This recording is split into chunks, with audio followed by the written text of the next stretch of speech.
Kuha ko dyan. Hmm. English Tagalog ang recording nito tungkol sa araw na hindi karaniwan ngayong kawalan ng Abril 2024. Ang recording na to galing sa Philippine Time Zone, April 8, 2024, Monday. Dito sa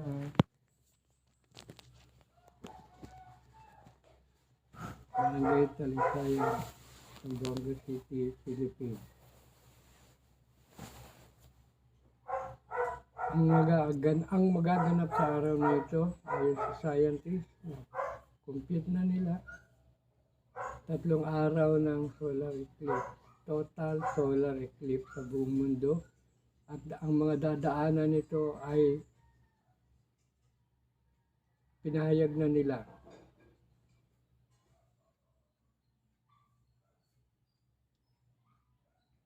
Hindi po ito karaniwan dahil ang mga nagaganap na solar eclipse, tumatagal lang po yan ng mga ilang oras, kabuuan ng isang araw. Ito 3 araw magaganap. Dinadala tayo ng pangyayari sa nakaraan libo-libong taon na sa Egypt. Naganap po ito. Ngayon, tayo sa buong mundo, wala tayo sa Egypt. Mararanasan natin ito. Hindi lang tayo nagbabasa ng kasaysayan, kundi bahagi tayo ng kasaysayan na nagaganap ngayon karugtong ng nakaraang libo-libong taon sa Egypt. Huwag nating isipin ano ang kahulugan. Pasalamatan muna natin, buhay pa tayo. Dahil yung naganap noong panahon sa Egypt, wala na po. Balik sa abo. Ang mga tao noon, ang naiwan, mga kasulatan tungkol sa kanila at pangyayari. Naganap noon sa Egypt ang 3 araw na pagdilim dahil masyadong mataas ang kayabangan ng mga tao sa Egypt. Inisip nila sila ang Diyos, walang Diyos. Nagpakilala ang Diyos, hindi sa salita lang, kundi sa gawa na naranasan ng mga taga-Egypt. Sanay sila sa pagdilim ng panahon, ilang oras, isang araw. Naganap ang pagpapadama, pagpakita ng Diyos ng kapangyarihan niya walang katulad. May advance announcement po si Moses. Ininsulto, pinagtawanan siya ng mga marurunong kuno daw sa Egypt. Nung maganap na ang unang araw, ang inaasahan nila, liliwanag na uli pagkatapos ng buong kadiliman, 24 oras. Walang sumikat na araw sa ikalawang 24 oras. Lahat ng mga alam nila, magic power nila, ginamit nila, hindi nila napalabas ang araw. Doon nagkaroon na sila ng nararamdaman na may mas mataas pa sa kanilang kaalaman. Ikalawang araw, nayanig na sila sa takot sa kanilang isip, puso, katauhan, at ang lugar, hindi na nila alam kung anong gagawin. Lahat ng alam nila na magbibigay ng liwanag, mga naimbento nila, mga magic nila, mga power nila, tumawag na sila sa Diyos ng kanilang paniniwala na yun ang totoong Diyos. Walang lumabas na liwanag. Kung meron man na uso na noon na apoy na binubuksan nila ang liwanag sa kanilang mga altar, place of worship, sinindihan nila, walang lumabas na apoy na liwanag. Sa ikalawang araw pa lang alam na nila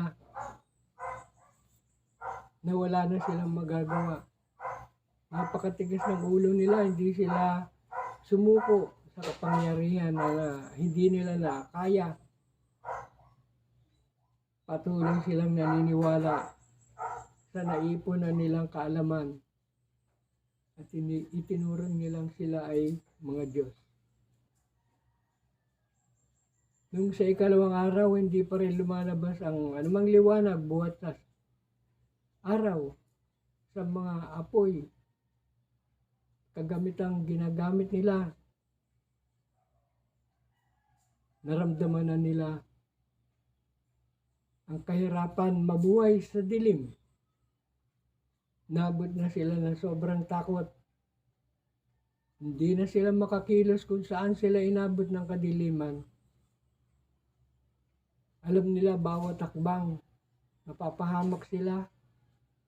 At konting tunog na marinig nila, hindi nila malabanan ng kanilang kaalaman at tapang. Iniisip nila Diyos sila, natakot sila. Doon mismo nalaman nila hindi sila Diyos dahil may takot din sila. Tayo ngayon, tagabasa lang ng kasaysayan. Ang science, binigyan ng Diyos ng kaalaman. Ayan. Dahil may alam na ang tao ngayon na akala nila sukdulan na rin, higit pa sa panahon ng mga taga-Egypt. Itinuturing nila ang magaganap ngayon isang movie lamang for entertainment. Panonoorin, magpapalakpakan, magsisigawan, alam nila alignment lang ito ng mga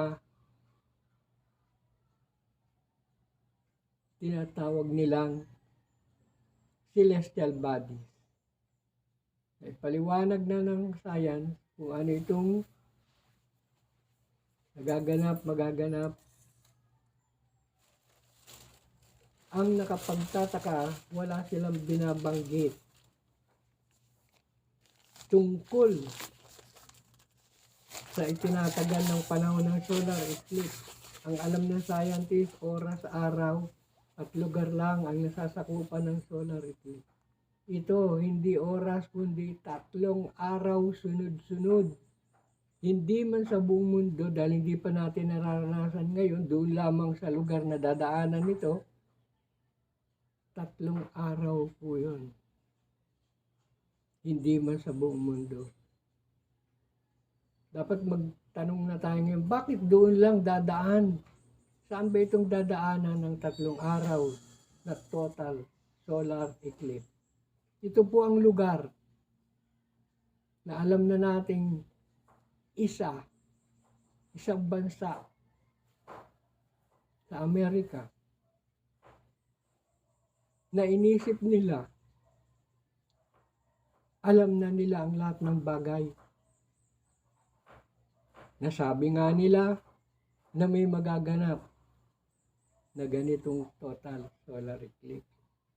At binilang pa nila ang itatagal. Ang hindi nila namamalayan kung ano ang nagaganap ngayon at ang naganap sa Egypt, hindi po story lamang. Hindi po. Ito ang ginawa ng Diyos noon, ngayon, at magagawa niya anumang sandali na gusto niya. Di na natin kailangan masyadong mahabang mga sermon, paliwanag naman nag-aaral sa Bible. Paulit-ulit naman po yun. Kaya ang tao hindi pa makaramdam na dapat magsimula ng pagbabago dahil wala naman po silang nararamdaman na ikatatakot nila.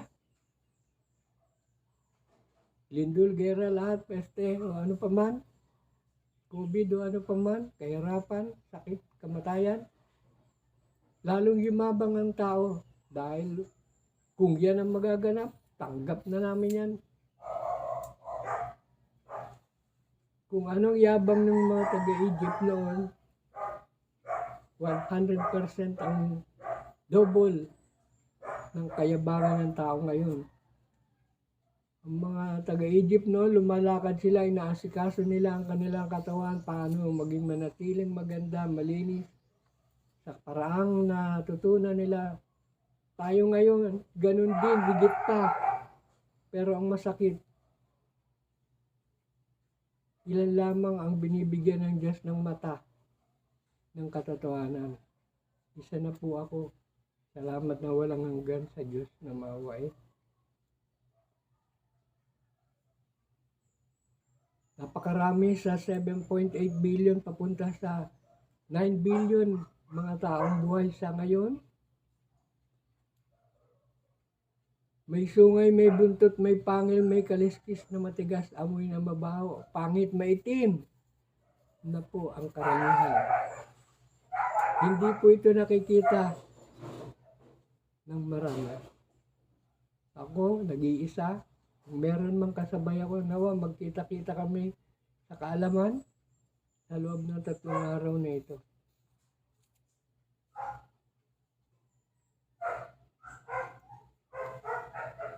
Ang mga lugar sa Amerika, buhat sa Pacific Ocean,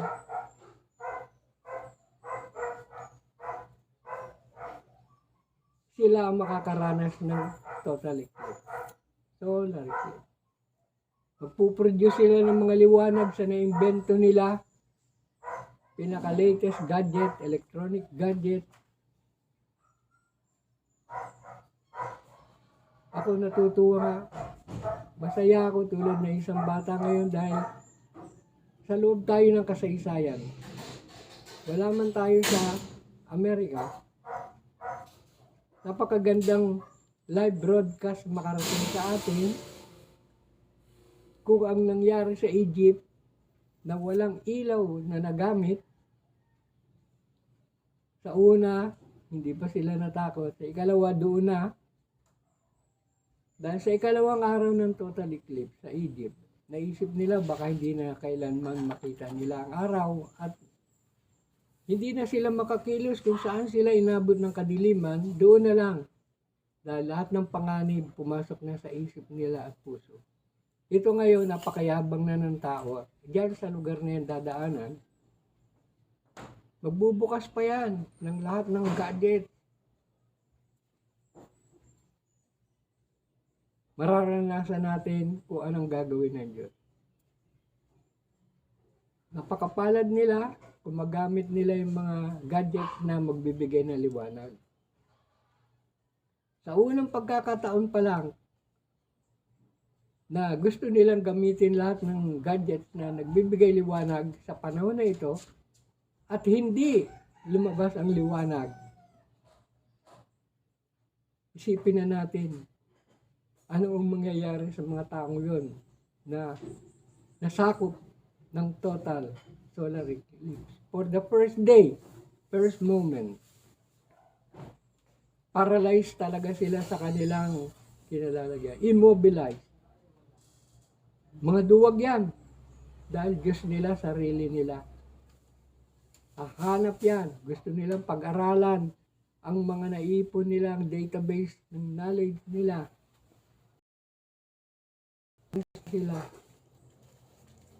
Gusto nilang on the spot bigyan ng solusyon. Napakagandang pangyayari na tayo, witness lang, hindi tayo apektado. Doon malalaman ko kung maka-broadcast pa sila, ano nangyayari sa kanila. Ordinaryong liwanag galing sa sun, binabaliwala, hindi pinapasasalamatan sa unang pagsikat hanggang sa paglubog. Walang panahong banggitin kung sino ang lumikha ng lahat ng bagay. Napakagandang story itong nagaganap. Tayo bahagi ng story. Ang maganda lang, nanonood tayo labas sa kadiliman na pinarating ng Diyos doon sa mga tao at lugar na iniisip nila sila ay higit pa sa mga story tungkol sa Diyos. Ako masaya dahil gustong-gusto kong makita paano baliin ng Diyos ang kayabangan ni Satanas at mga tagasunod niya. Hindi po kailangan dito ang mahabang sermon, pagbabasa pa ng kung anong mga teksto sa Bible. Reality po ito, aktual. Tayo ang mga testigo na sa awa ng Diyos. Hindi tayo pahihirapan dahil sa kadiliman. Pagdasal man natin ang mga tao nandun sa mga sandaling ito hanggang sa loob ng 3 araw. Sarado po ang awa ng Diyos kapag siya nagpababa ng lupit ng kanyang parusa. Hindi po Diyos ng awa ang mararanasan natin kapag bumaba na ang galit niya. Wala siyang papakinggang daing dasal pagmamakaawa buhat sa atin, maging sa mga taong mismong tinatamaan ng kanyang galit. Hindi pa po katapusan ng mundo yan. Pinapadama ng Diyos na lahat ng gawaing masama may katapusan. Hindi ito dapat iyakan dahil marami mga Pilipino, may mga kamag-anak sa lugar na yun. Ako, best friend ko, nandoon. May pamilya siya. Hindi ko pwede ipakiusap sa Diyos na huwag silang mamatay. Bumaba na po ang galit ng Diyos. At pasalamat tayo, pinili lang niya ang lugar.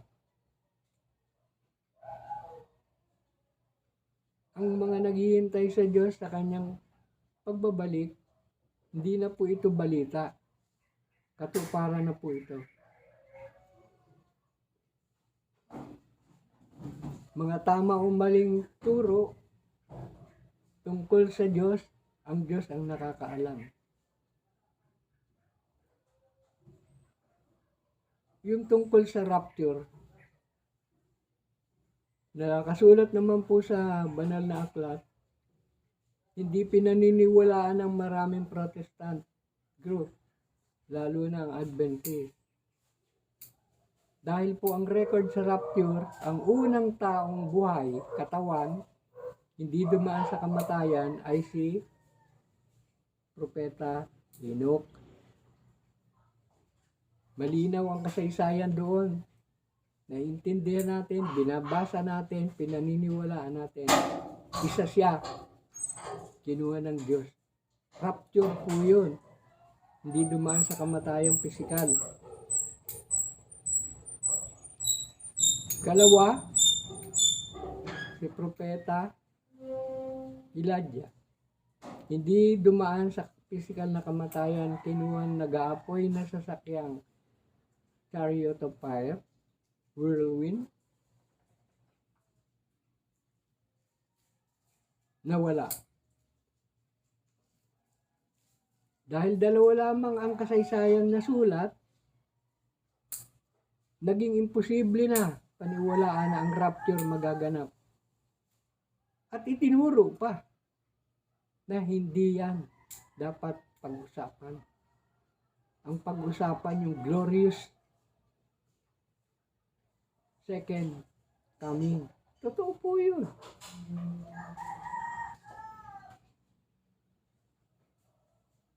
Ang rapture po para sa mga taong naniniwala na binigyan ng Diyos ng paniniwala na kukunin sila sa panahong gusto ng Diyos, hindi sa panahong gusto ng tao. Marami kasi sa atin sa konting alam, lumaki pa sa buong katotohanan. Linis ng katawan, linis ng isip, linis ng puso, linis sa mga gawaing nagpapabanal, hindi naman maging banal. Hindi po yan ang paraan. Siya lang, si Jesus lang. Kilala na si Jesus sa pangalan, pero sa katotohanan po masakit. Walang taong nabubuhay ngayon na ririnig buhat sa kanyang labi, sinasabi niya, I love you, Jesus. You love me first. Wala po. Grupo, masabing nila, maawit nila, we love Jesus. You can't stop God from loving you. Totoo po yun. Pero yung personal, one-on-one, I love you, Jesus, every day. Hindi pa po yun naabot. Ang thank you po. Napakahirap bigkasin ng tao. Makapalang dila. Nalilimutan. Ito pa kayang I love you, Jesus? Pagdating naman sa pagbigkas, God bless you. Binawasan pa ng tao. Kaharap niya na yung tao. Kinakausap niya, sasabihin niya, God bless. Saan napunta yung you? Marami pong kamalian. Hindi ako nagtutuwid dahil ako, sa tingin niyo, tao rin, dapat magkamali pa rin. Hindi po. Tinuwid na tayo ng Diyos, matigas lang ang ulo natin. Kaya ito, total solar eclipse. Gusto ko pong marinig na ibalita sa unang moment, araw, masaya pa sila. Bibidyo nila, imumovie nila, gagawin nilang story. Panonoodin nila habang umiinom ng alak, kumakain, nagkikwentuhan.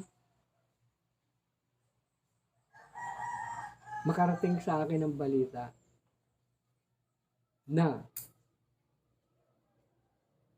paglubog ng araw, natural, tapos na ang solar eclipse, inaasahan nila muling sisikat. Sa gabi ng paglubog ng araw, sisimula na ang 24 oras. Hating gabi, paglubog hanggang hating gabi, madilim na po. Nakasindi pa yung mga ilaw nila, lahat electronic gadget. Naasahan nila na sa unang pagsikat ng araw sa lugar nila, lalabas na ang liwanag ng araw. Wala na po. At doon, naisip nila, magtatanungan na sila, ano ito? Ito pala yung kinumpute natin. Kagaya raw doon sa Egypt, thousands of years ago. I-on natin ang ilaw. Doon na. Gusto ko pong makareceive ng balita na walang electronic gadget, artificial intelligence, invento ng tao na lalabas ang liwanag. Sa unang moment pa lang. Ang coverage natin kung ano nangyayari, abot natin sila, hindi ko lang alam kung makapagbabalita pa ang lahat ng malalaking program sa TV and radio buhat sa lugar na yun. Ang impact consequence nitong solar eclipse, during the first moment, first day, magpapayanig na din po sa mga bansang iniisip nila sila na ang Diyos dahil sa lakas sa kwarta, sa mga armas, pamatay, pandigma.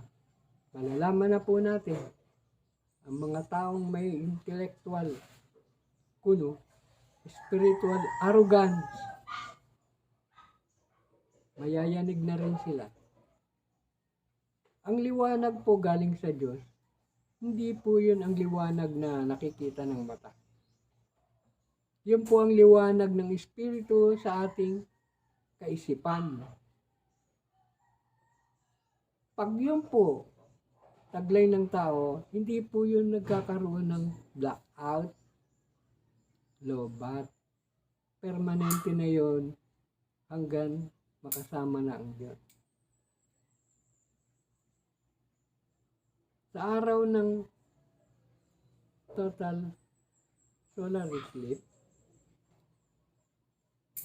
magsisimula makalimot ang mga tao, maalala ang kanilang karunungang taglay, yung tinatawag na Alzheimer. Sisimulan ng Diyos burahin ang memory nila dahil umabot na sila sa sukdulan. Naghahangad ang mga taong ito at ang iba pang bahagi ng mundo ng New World Order.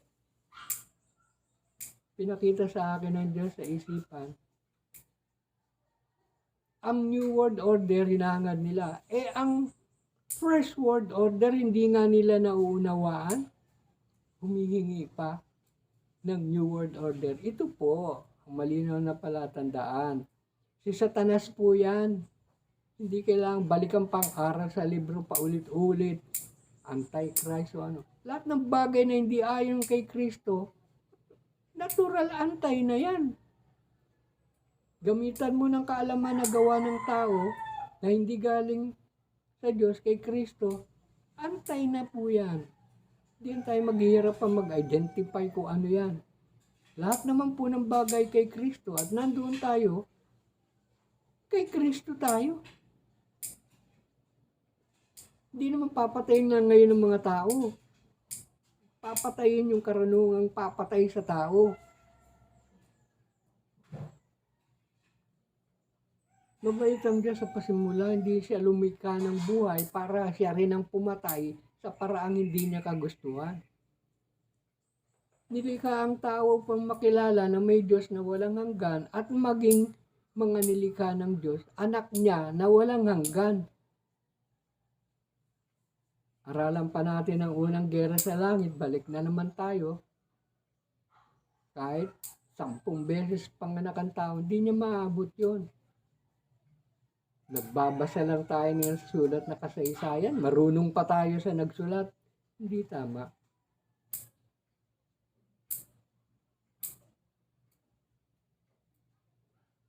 Pag-asa, hope. Kung wala ka kay Kristo, wala si Kristo sa iyo, hindi mo kilala yung salita na yan.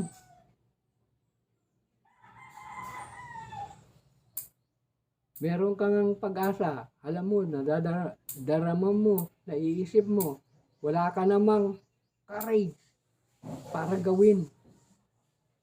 Sa aksyon, ang pag-asa mo, patay na yan. Kaya ginagawa ito ng Diyos, isa lang ang dahilan. Love, pagmamahal. Ay kung di niya tayo mahal, pakikitaan pa ba tayo ng mga ganitong pangyayari upang magbalik sa Kanya? Pagmamahal po. Simulan na natin bigkasin, palabasin sa bibig, I love you, Jesus.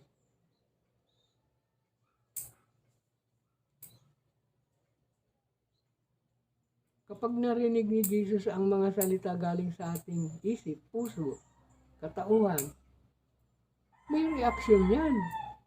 May reaksyon si Jesus kasi naging tao po siya. Kaya nga ginawa niya yung ganung role, magre-response niya. Ngayon pa natin masasabi kung ano ang pagmamahal ng Diyos galing sa Kanya papunta sa atin dahil narinig niya ang salitang I love you, Jesus. May napakagandang story sa Bible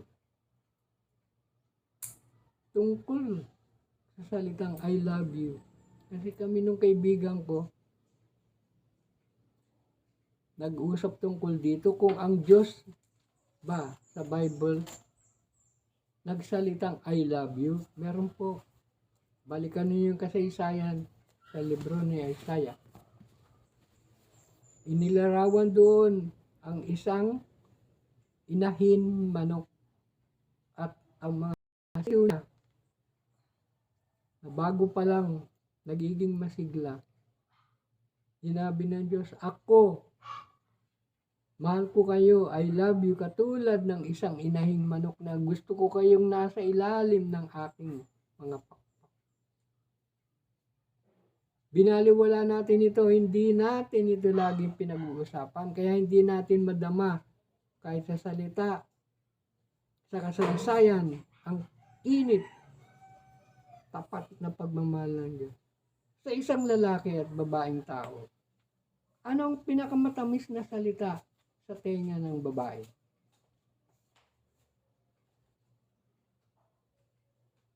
May mga kapartner na karamihan sa atin,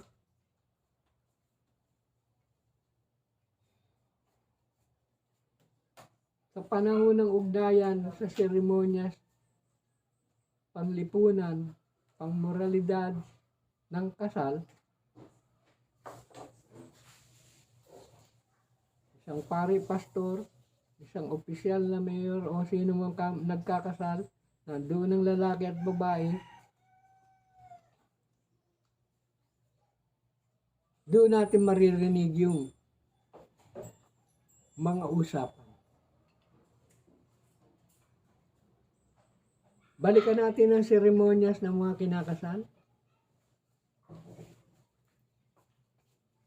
May nagtatanong pa sa dalawang ikakasal. Tatawagin pang pangalan, ikaw, tinatanggap mo ba maging ganito si? Opo, I do. Palitan sila, tinatanong. Ang sagot, I do. I do. Oo, opo. Pero wala naman sinabi ang lalaki at babae sa isa't isa. Opo, I love you. Wala po ako narinig na obserbahan na record na kasalan na merong direct lalaki at babae sinabi sa isa't isa, I love you. I do. Sumagot sila doon sa nagkasal. Pero silang dalawa, hindi nagtanungan. Do you love me? Hindi sila nagtanungan. Kaya, anumang kasal dito nasisira.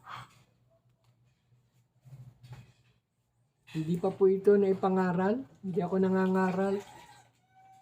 Historiador lang ako, kwentista. Palalaganapin ko po ito habang may panahon pa sa panahon ng kadiliman. Lahat ng lalaki, babae, kapag tumibok na ang puso, ayaw nang magkahiwalay silang dalawa, sa legal, illegal na pagsasama, moral na pagsasama, kailangan mabigkas na nila sa isa't isa. Dahil nasulat na rin, sinabi ni Lord Jesus, kaya nga iiwanan ng lalaki ang kanyang pamilya at magsasama sila ng babae bilang isang katawan. Kaya kung ano ang pinag-isa ng Diyos, walang taong makapaghiwalay sa kanila. Bago pa ang Diyos pag-isahin ng tao, ang damdamin nila dapat magkaisa na rin bilang tao, anak ng Diyos. Una tayong minahal ng Diyos.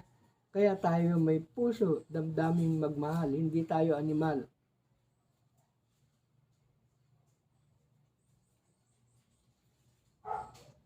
Kailangan magkaroon na tayo ng ganitong sitwasyon habang nagaganap itong kadiliman. Solar eclipse. Ako, sa pansariling katayuan, nagtatanong ako sa Diyos sa marespetong paraan. Magaganap po ba talaga ang 3 araw sunod-sunod na total solar eclipse doon sa lugar ng Amerika? Yan po ang una kong tanong. Hindi ako nagdududa. Curious ako buhat pagkabata. Humihingi ako ng tawad kung mali ang tanong ko. Hindi naman maaaring maging mali dahil ang tanong na yun, Diyos din na nagbigay. Para po yun sa pangkalahatan. Magaganap po ba ang 3 araw sunod-sunod na total solar eclipse? Unang tanong ko po yun, galing sa Diyos. Kalawang tanong, kung ito maganap, ang nangyari po ba sa Egypt, sa panahon yun, magaganap din sa ngayon doon sa lugar na makakaranas ng 3 araw ng total solar eclipse? Dalawang tanong po yun.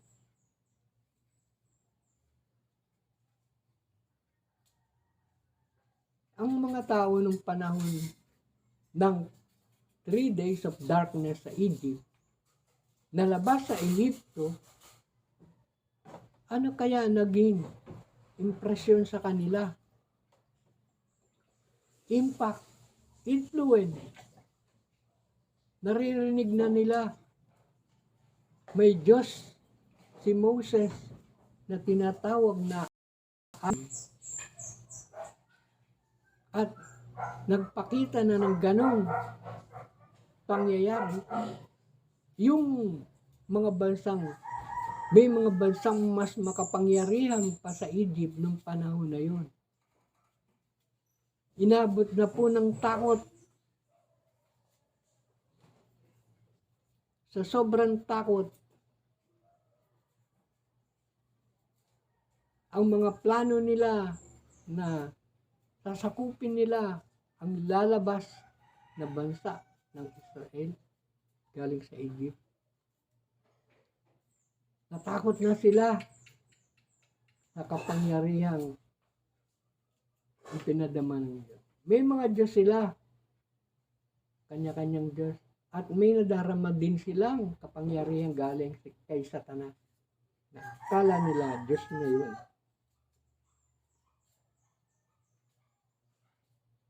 Ito mga bansa, naghahangad, sakupin ang buong mundo.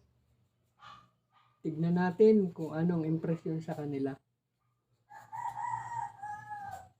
Hindi man sila makaharanas ng 3 araw total solar eclipse. Ano kaya mangyari sa lupa nila? Sa karagatan nila? Sa tubig na kailangan nila? Ano kaya mangyari? Malalaman po natin yan, buong mundo. Malalaman natin.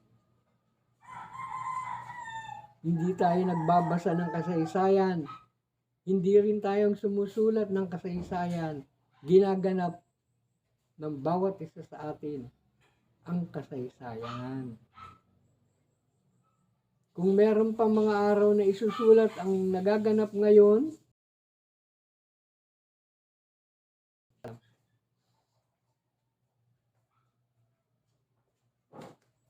kung ang bawat isa sa atin, mga mahal kong kaibigan, may kaabalahan sa araw-araw at ipagpapatuloy dahil hindi naman tayo nasa lugar ng pagdilim, pakiusap lang. Hindi naman siguro tayo mamamatay sa gutom, uhaw, kung hindi na tayo bumalik muna sa gawain sa araw-araw. Ako nagsasalita dahil ito po ang programa ng Diyos sa panahon ng 3 araw ng kadiliman sa Amerika. Iwanan muna natin po. Tigilan muna natin ang gawain natin. Hindi ba kayo nag-iisip? 8 araw, petsa sa Pilipinas. Abante tayo sa bilang ng mundo. Ang susunod sa kalendaryo natin, 9, Bataan Day. National holiday po yan, walang trabaho. Pinahihinto tayo ng gobyerno.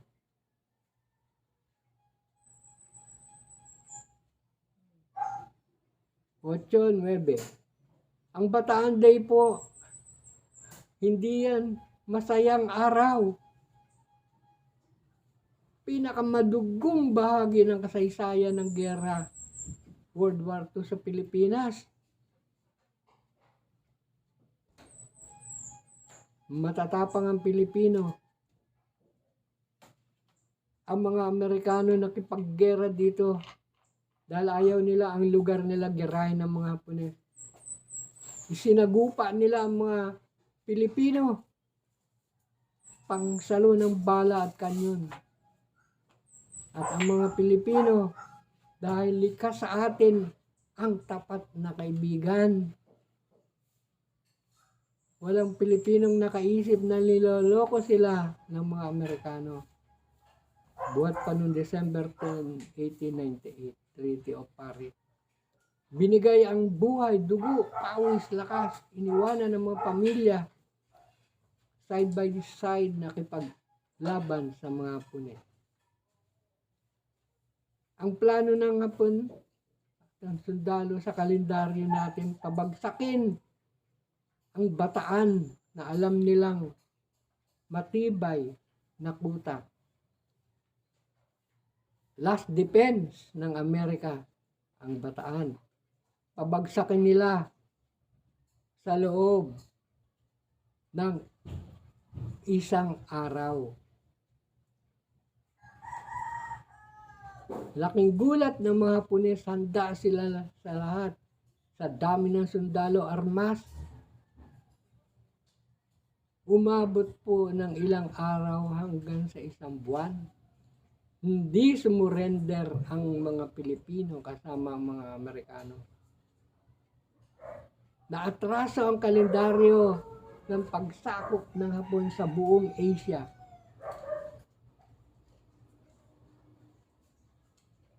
Nagkaroon ng surrender dahil gusto na ng mga Amerikano huwag madamay lahat ng sundalong nandoon. Sa ibang bahagi sa buong Pilipinas, surrender na. Sa Bataan, hindi pa po. 2 isla yan, pati Corregidor. Sa Bataan ang huli. Si General Jonathan Wainwright ang commander noon. Si MacArthur na sa Australia na, naghahanda na ng puwersa. Babalik. Ito dapat alam ng bawat Pilipino. Istorya ito ng ating lahi.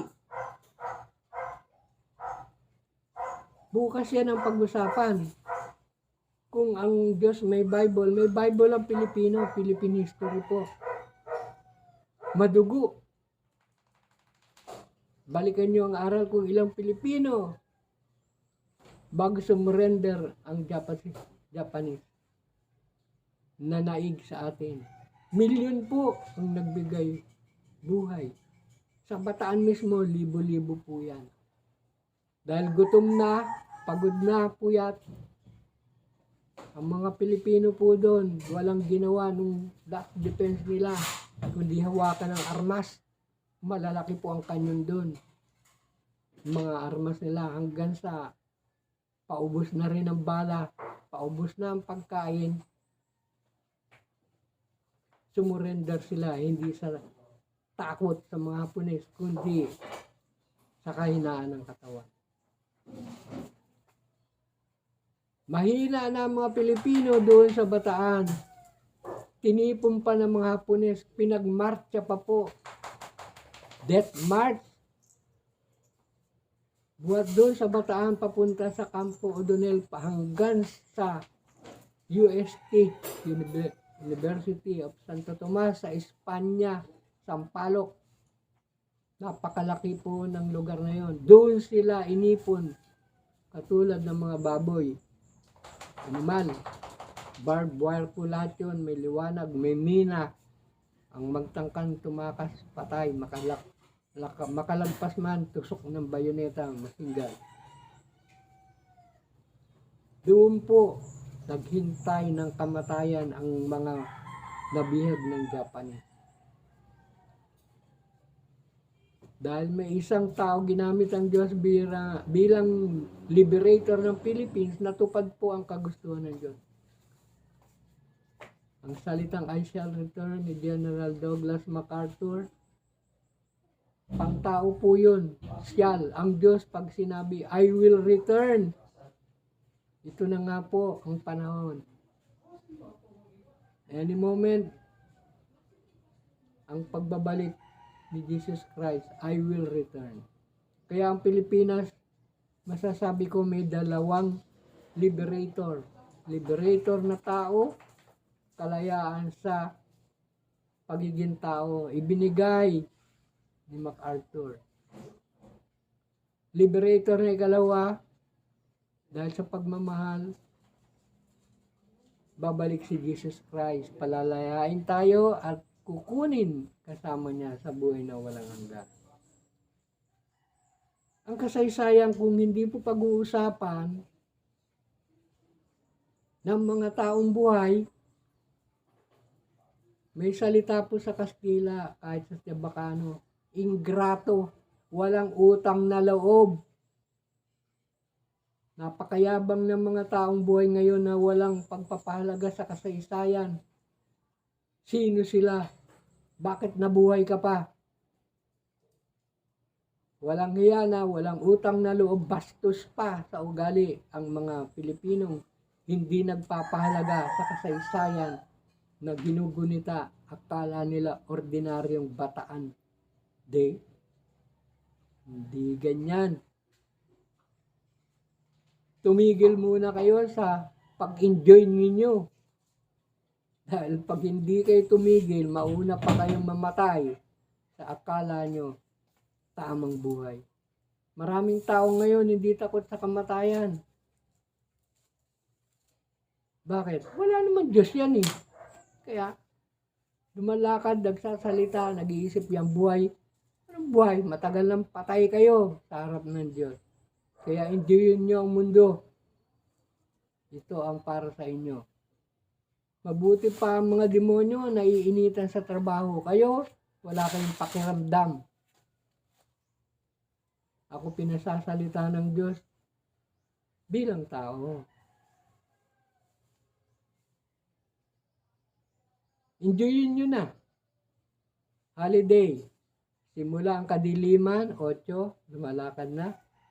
Holiday sa Bataan, hindi rin pinapahalagahan. Anong kasunod sa 9? Dito sa Pilipinas, markado na sa holiday. Ramadan. Hari Raya yan, Jane. Ramadan, Hari Raya, pero puwasa, fasting ang nakaraan. 30 days yan. 3.1 billion yan, Jane. Mga Muslim. Naging Muslim. Sobrang aral. Sobrang pagsunod.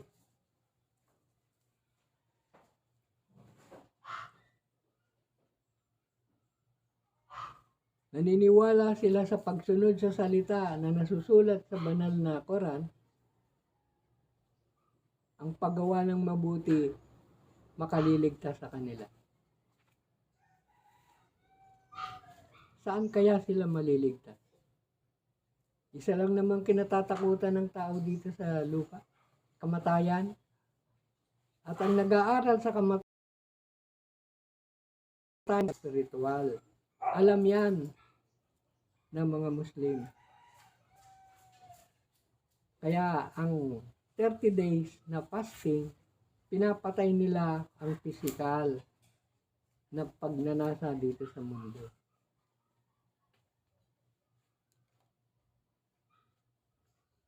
$30 sa loob ng 365 days. Ginagawa nila yan. Nararamdaman nila na sila kakaiba sa lahat ng uri ng tao sa mundo. Kakatakot po yan. Ano mang gawin ng tao sa kanyang katawan, physical, spiritual, pangkaluluwa, pare-pareho pa rin po tayo, tao.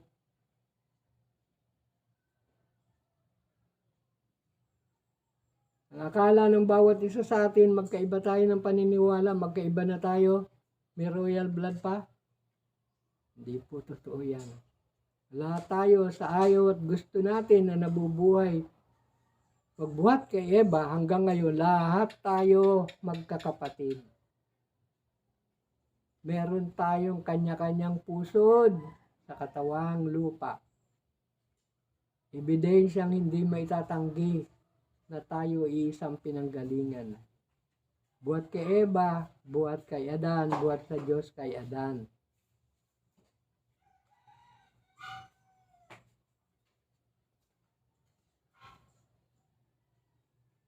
Tatlong sunod-sunod na araw sa Pilipinas.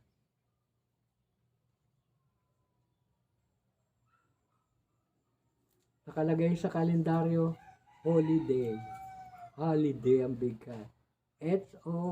Holiday. Ang I, di masyadong pinag-aaralan. Holiday, bayad tayo dyan kahit di magtrabaho, mag-overtime, double, triple. Sa Diyos, ang holiday niya, hindi inaabot na once a year, kundi sa tuwing ikapitong araw, holiday po yan. Holiday. Anong kaibahan ng holiday sa holiday? Ang holiday sa kalendaryong pula, letter I. I po ang nasa gitna dyan. Yung I, tinutukoy, ako, araw ko, holiday ko yan. Pagdating sa Diyos, holiday. Holiday. Why? Ano yung why? Yahweh yan. Yahweh Yeshua.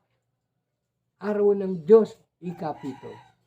Dito sa lupa, doon sa langit, at sa lahat ng lugar na nilikha ng Diyos. Nandun ang pagiging Lord ng ating God. Holy Day. 3 araw po itong may kahulugan sa ating bansa.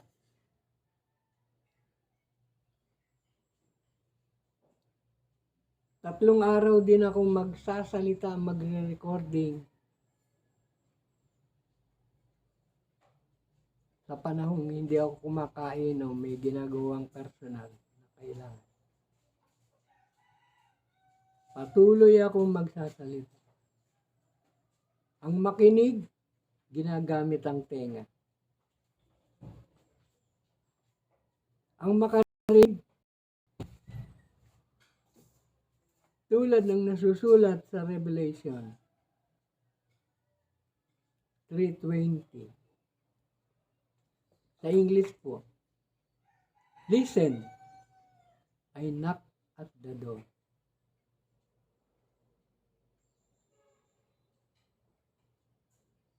Those who hear my voice and open the door, I will enter into his house and eat with him, and he shall eat with me. Panahon na po ito, gamitin natin ang tenga tulad ng sabi ni Jesus. Listen if you have ears. Sobrang kaabalahan natin, mabilis pa ang paa at kamay sa isip. Sa Kastila, masakit po ang salita para diyan sa mga tao. Na sobrang bilis ng bibig, paa at kamay, mabilis pa sa isip, mga tarantado na po yan. Tarantado. Pag tarantado, walang tamang gawain po yan. Kahit sa mata ng kapwa-tao, pinakamagaling siya, tarantado po yan. May hangganan po yan. May sukatan po yan. Kaya nga tayo pinagpapahinga ng Diyos sa ikapitong araw para hindi maging tarantado. Paano tayo makasama sa Diyos natin na puno ng kapayapaan, pagmamahal, hindi nagmamadali? Kung ang mga tao ay puro tarantado, hindi ka anak ng Diyos. Bastardo ka. Hindi mo naiintindihan ang ginagawa mo.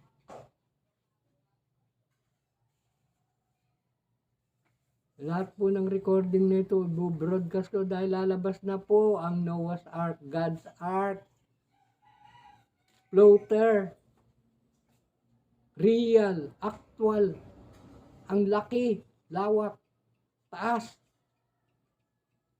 Hindi nagbabalita na may bahan darating. Ibang baha po ang ibibigay ng Diyos. Baha ng pagmamahal doon sa mga taong gumagawa ng mabuti. Walang halaga ang pagmamahal ng Diyos sa hindi gumagawa ng mabuti. Hindi siya kilala. Para sa atin na gumagawa ng mabuti, masaya tayo. Those who are good must continue doing good.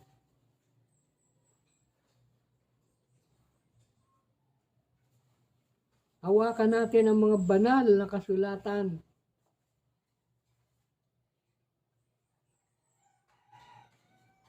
Ang mga Hudyo, Israelites ngayon sa Israel, abala sa gera. Ginawa na ng demonyo ang lahat para hindi nila bigyan ng halaga itong 3 araw ng pagdilim. Hanggang ngayon, masakit na katotohanan, ang mga taong nilikha ng Diyos, doon siya lumabas bilang Lord Jesus Christ. Pinatay siya, hindi siya tinanggap. Hanggang ngayon sila po, hindi nila tinatanggap si Jesus Christ as the Messiah, Savior, Redeemer, the God, the Son. Hindi pa po. Mabuti pa yung mga taong walang balita tungkol sa kung may Diyos o wala, naniniwala sa puwersa ng natural, sa lakas ng bulkan, sa lakas ng lindol, sa lakas ng hangin, sa lakas ng bagyo, sa lakas ng apoy, mga animistic, natural na worshiper ng mga nilikha ng Diyos. Mabait ang Diyos sa kanila. Hindi sila sasakupin ng galit ng Diyos. Ang tatamaan po yung may alam na nireject pa.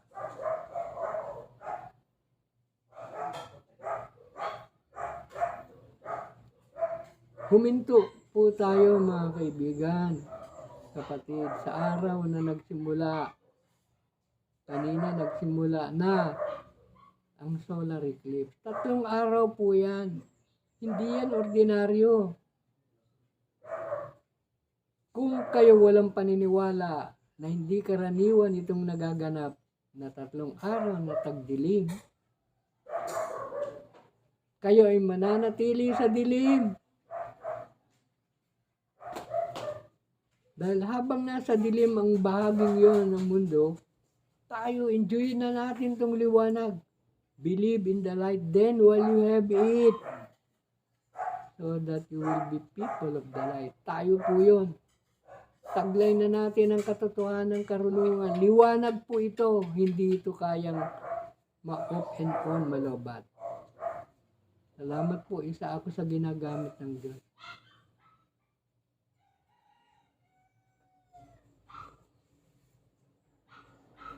Karaniwan sa atin, nagsisikap para mabuhay, para may makain. Sa ayaw at sa gusto natin, ginagawa natin yan. Mga animal nga, hindi tinuturuan. Mag-school, mag-aral para mabuhay, kumain. Nabubuhay ang animal para kumain. Ang tao,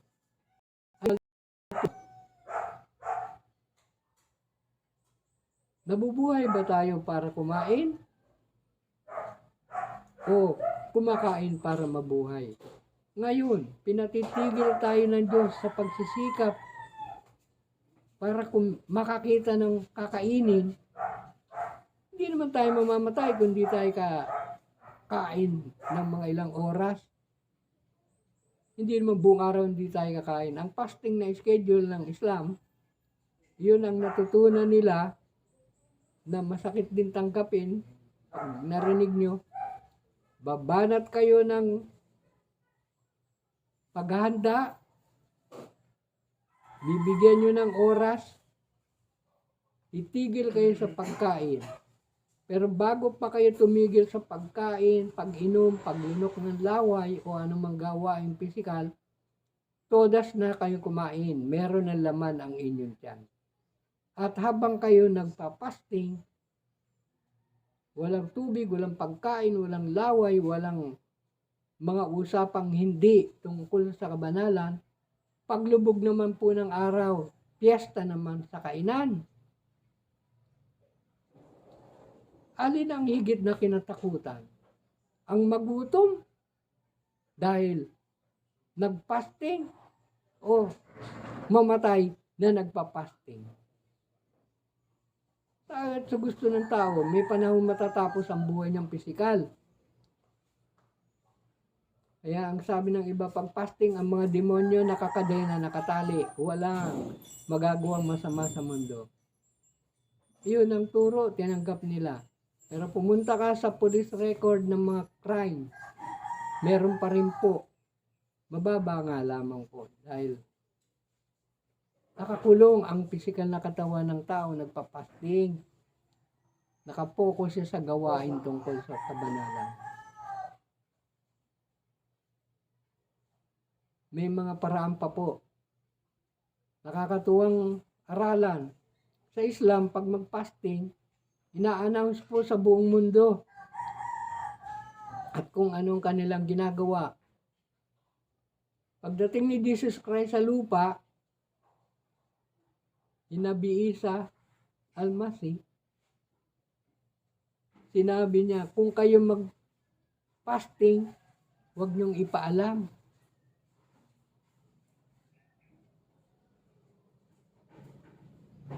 Tinatawag ng Islam si Jesus, Nabi, Prophet, Isa ang pangalan, anak ni Seti Maryam at Nabi Yusuf.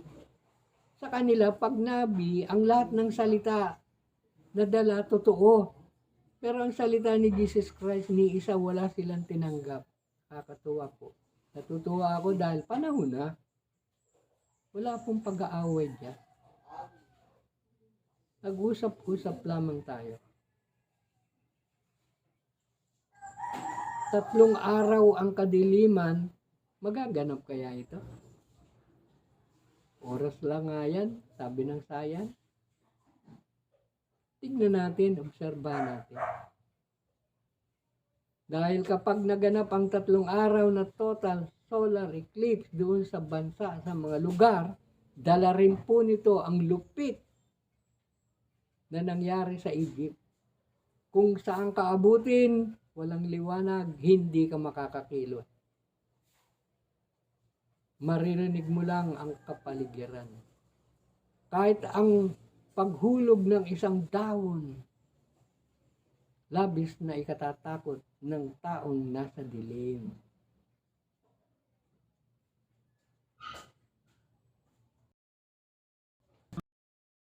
Masabi yun, nasa labas ng kadiliman. Salamat sa Diyos na mapagmahal. May pababasa ako dito kay Jane. Dahil siya na lang nakakakita ng mga sulatin. Kuya Noy, kailan ba talaga naganap yung 3 araw ng dilim sa Egypt? Anong araw? Anong buwan? Anong taon? Ang tanong na yan, masasagot lamang ng banal na kasulatan. May kalendaryo na ba tayo noon? Ngayon? Ay, meron. Anong klaseng kalendaryo? Nandito na. Pinalabas na ng Diyos. Nasaan po? Ano yan? Yan nga po ang pababasa, okay, Jane?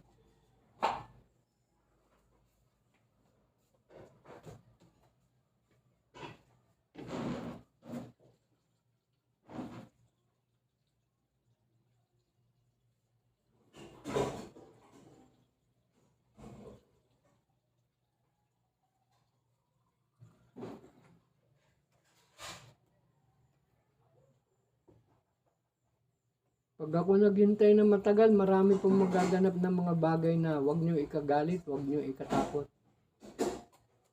Dahil hindi pwedeng paghintayin ng Diyos ng tao.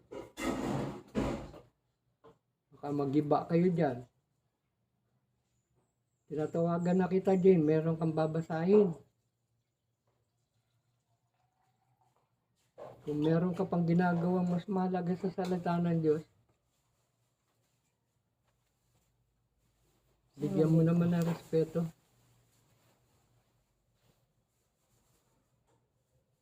Yung story ba tungkol dun sa nangyari sa Egypt? Bigyan mo nga kung dito may malaki-laki.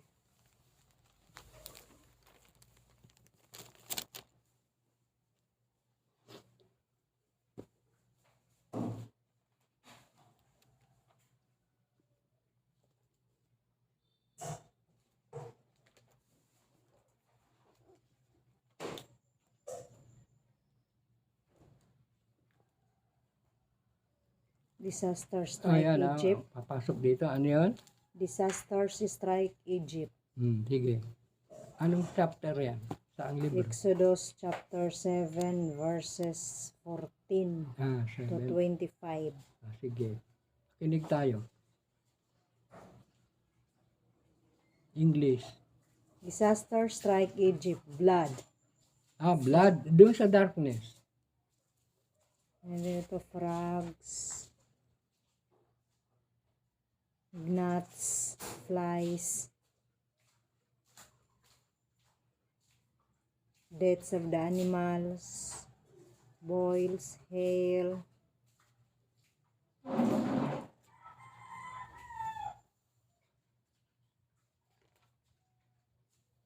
Locust.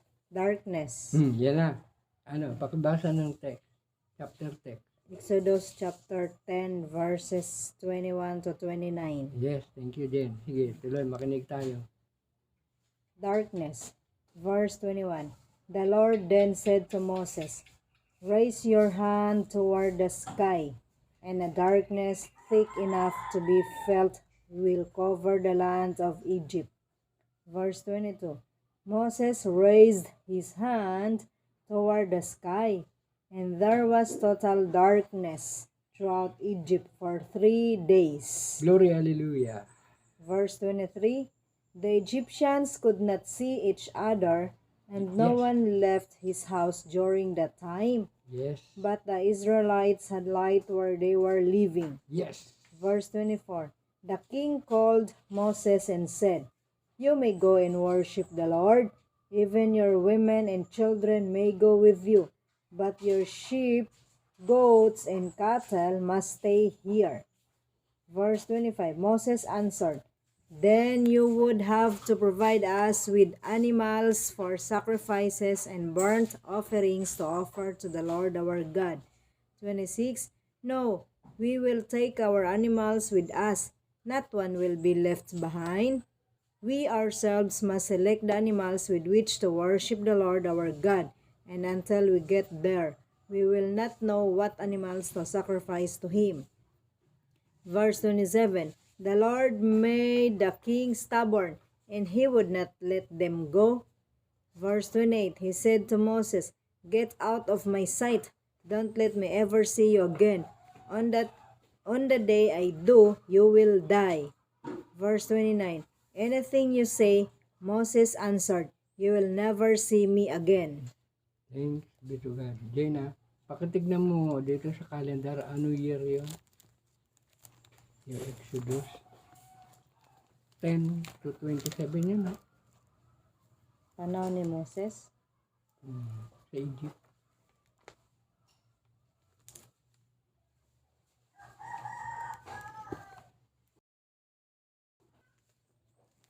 Si Moses. Tignan mo kung ano dito malinaw.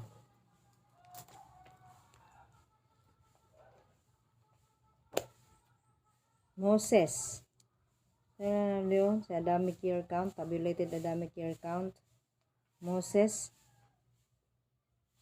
2589. Ano, BC? Birth year man yan niya. Hindi, yung sa BC na, yung may BC. Lifespan. Ano ba? BC.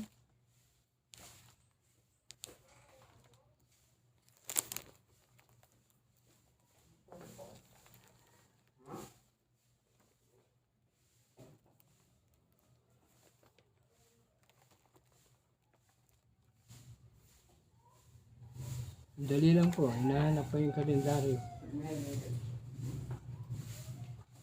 May eksaktong araw, buwan po at taon. Nandito na sa kalendaryo ng Diyos.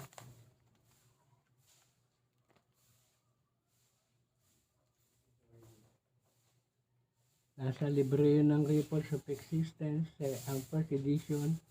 Destinator po. Adamic year event count, 2589. Ay, yun, 25. Moses birth, Moses birth yun. 2589. Sandali, Jane. Solar year niya, 1861 BC. 1861. Lumakad ang panahon nung tawagin siya ng Diyos, nakarating si Moses at the age of 80. Plus mo yung 10, yung 80, 61 na yun, plus 80, yun ang panahon. Nandun sila.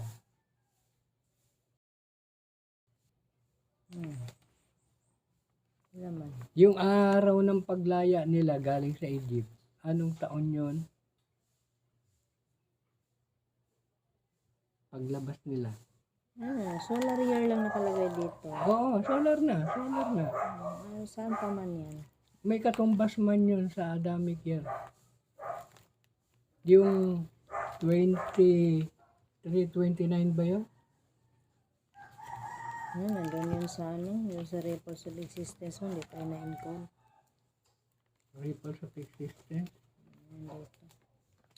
Gubak naman yan. Ito original.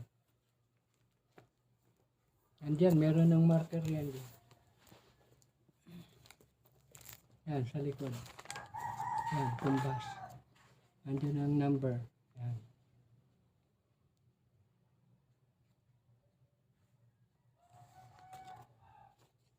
Ito. Meron lang dito, Adamic year count.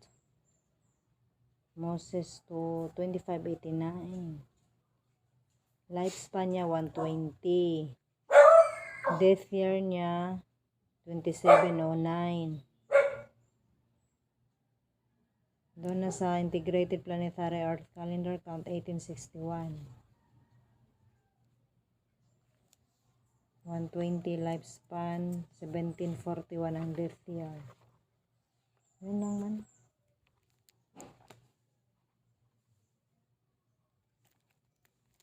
Dito.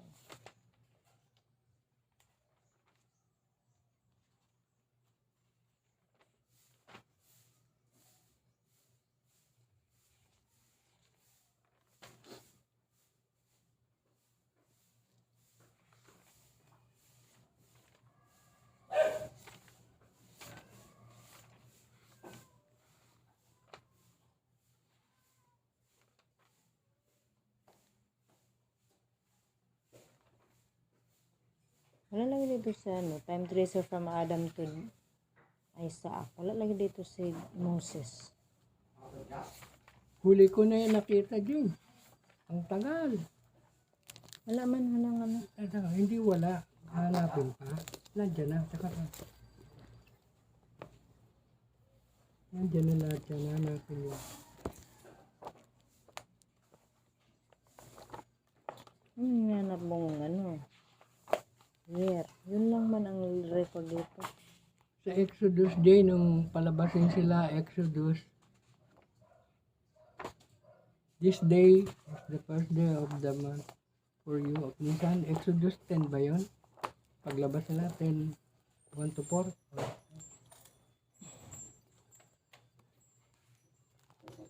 Tignan mo. Thank you.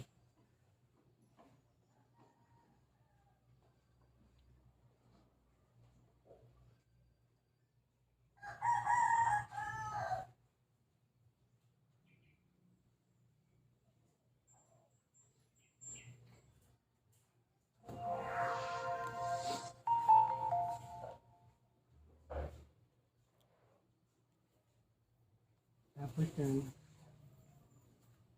mag-pause muna tayo.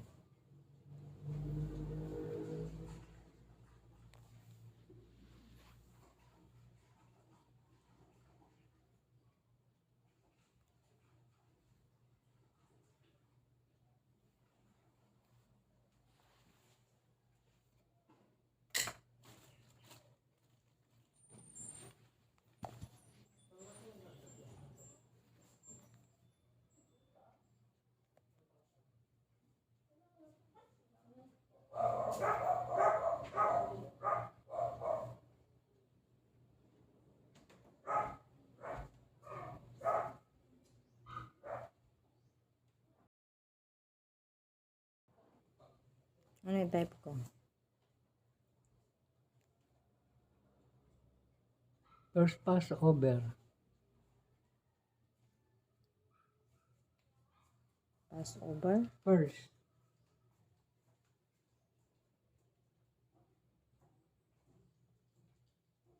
Exodus 3:14 yun.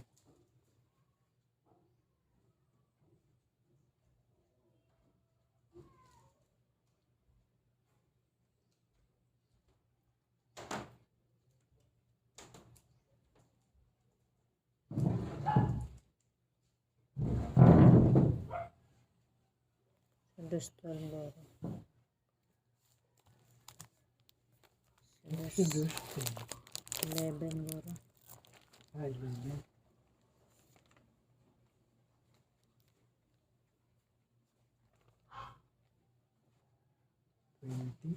Hindi, Moses announces the death of the firstborn. 12, the Passover.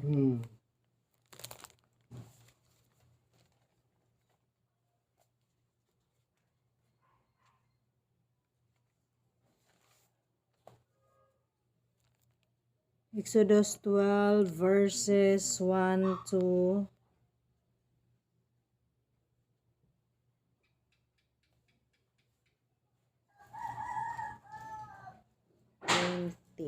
20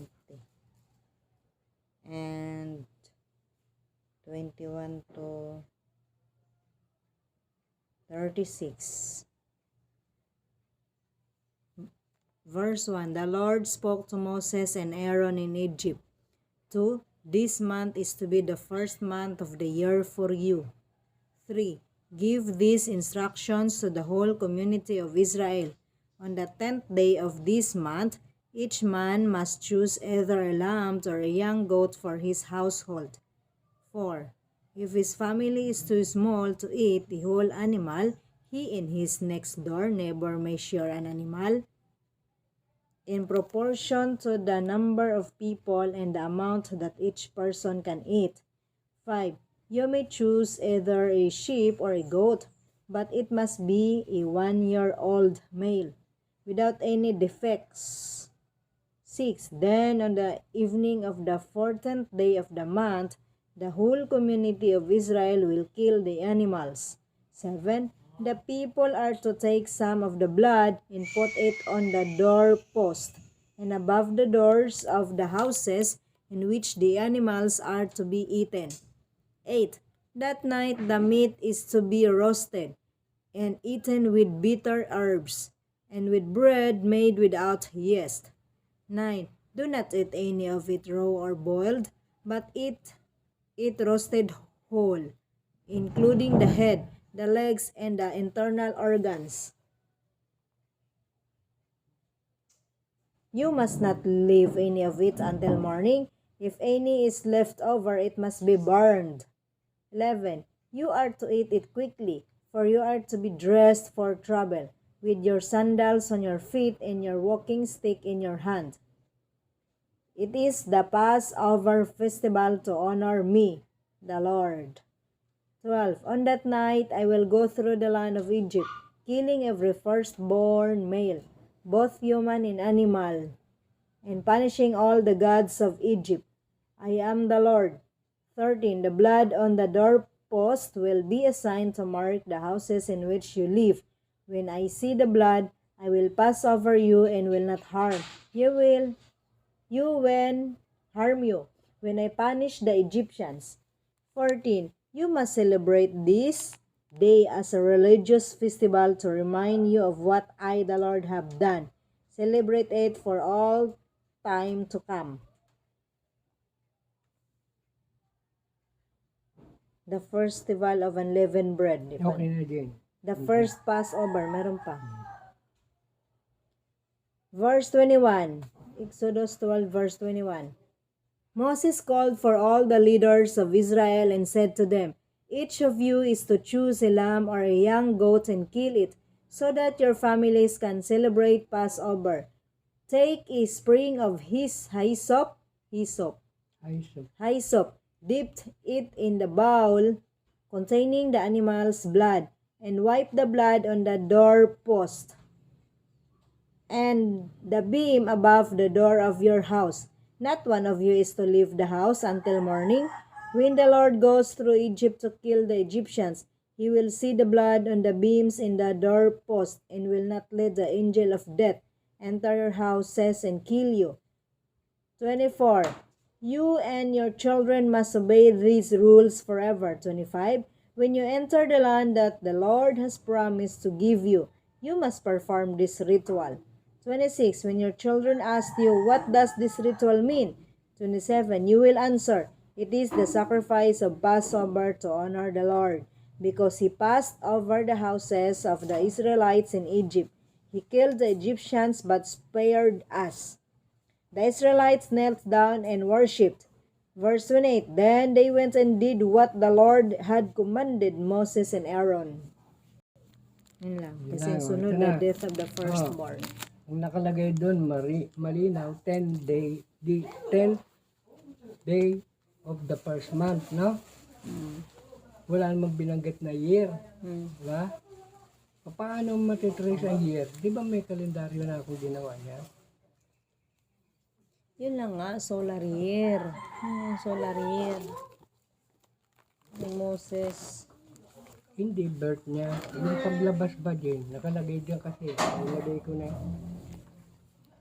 Doon yan sa story. Mm. Sa Moses. Mm. Next time na lang, babalikan ko na. Sige na. Naintindihan ko na. Marami pa pala akong gagawin. Sige na. Buuin ko na ang story. Thank you din. Hanggang dyan muna tayo. Mag-post na tayo. Hanapin ko pa yung may taong kasi kung kailan sila yung after 430 years of slavery, Jane. Ayun, nakalagay doon. Doon sa 430 years of slavery sa Egypt, nagsimula yun nung mamatay na si Joseph. Doon sila inalipin. Kung kailan sila pinalaya, doon ang first Passover din. At doon din, pagbalik na nila doon sila sa Sinai. Okay na yun. Thank you very much. Post po muna kami. Thanks and glory to God forever. Almighty Father, Holy Spirit, God Spirit,